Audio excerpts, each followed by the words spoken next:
በሪል ስቴት ዘርፉ ከዚህ በፊት ተሰምቶ የማይታወቅ አዲስ መረጃ ልነግራችሁ ነው። ቤት ለመግዛት እያሰባችሁ ከሆነ ቆም ብላችሁ ለጥቂት ደቂቃዎች ይህን ቪዲዮ እንድታዳምጡ መክራችኋለሁ። አሁን ላይ እንደምናውቀው በአዲስ አበባ የቤት ዋጋ በከፍተኛ ደረጃ እየናረ ይገኛል። ለዚህም የተለያዩ ምክንያቶችን መጥቀስ እንችላለን። ከሪል ስቴት አልሚዎች በኩል የሚሰጡ ቅናሾችም ቢሆኑ ለብዙ ገዢዎች አሁንም ቢሆን በቂና አጥጋቢ አይደሉም።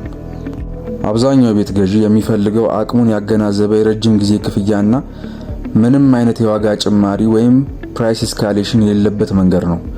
የግብአት ዋጋ፣ የዶላር ተመን ወይም ደግሞ የነዳጅ ዋጋ ቢጨምር እንኳን ከተስማሙበት ውል ውጪ የቤት ገዢዎች መክፈል አይፈልጉም። ይህም ተቀባይነት ያለው ነው። ይህ ብቻ አይደለም። የብዙዎች ጥያቄ የነበረው አነስተኛ ቅድመ ክፍያ ከፍሎ ቀሪውን ቤት ሲረከቡ የመክፈል አማራጭ አንዱ ነው። ሌላው ደግሞ ቤት ገዢዎች የተወሰነውን የቤቱን ቅድመ ክፍያ ዋጋ ውል በሚፈራረሙ ሰዓት ከከፈሉ በኋላ ተከታትለው የሚመጡ ክፍያዎች ናቸው። ይህም ማለት የክፍያዎቹ መጠን ማለት ነው።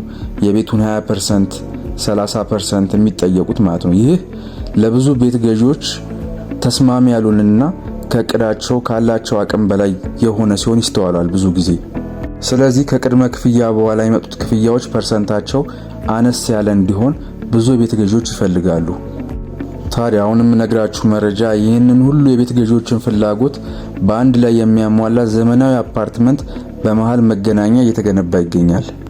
በዚህም አፓርትመንት የቤት ገዢዎችን ወሳኝ የሚባሉ እነዚህን ሁሉ ጥያቄዎች ለመመለስ የሞከርንበት ነው። ለደንበኞቻችን እንደ ፍላጎታቸው የተዘጋጁት የተለያዩ የክፍያ አማራጮችን በዝርዝር ልንገራችሁ። አንደኛው አማራጭ 40/60 ፕላን የሚባል ነው። ይህም 40% ቅድመ ክፍያ አሁን ሲከፍሉ የ10% ልዩ ዲስካውንት ያገኛሉ። ቀሪውን 60% ደግሞ ቁልፍ ሲረከቡና ቤቱን ሲረከቡ የሚከፍሉት ይሆናል። ይህም ይሆናል ወይም አይሆንም የሚለውን የትረስት ችግር ሙሉ በሙሉ የሚያስወግድ ነው። ሁለተኛው አማራጭ 65/35 ፕላን የምንለው ነው። ይህም 65% ቅድመ ክፍያ አሁን ሲከፍሉ ወይም አሁን ለሚከፍሉ ደንበኞቻችን ደግሞ የ35% ከፍተኛ ዲስካውንት ያዘጋጀንበት ነው። ይህ በገንዘብ ሲሰላ ሚሊዮኖችን ማትረፍ የሚያስችል አጋጣሚ ነው። ይህም ፕላን ሲጠቀሙ ቀሪ ክፍያ አይኖርቦትም። ቤቱ ሲያልቅ ተረክበው መግባት ብቻ ነው የሚሆነው። ሶስተኛው አማራጭ 5% ስቴፕ ባይ ስቴፕ ፕላን የምንለው ነው። በግንባታ ሂደቱ 5% ብቻ እየከፈሉ መሄድ ለሚፈልጉ ማለት ነው።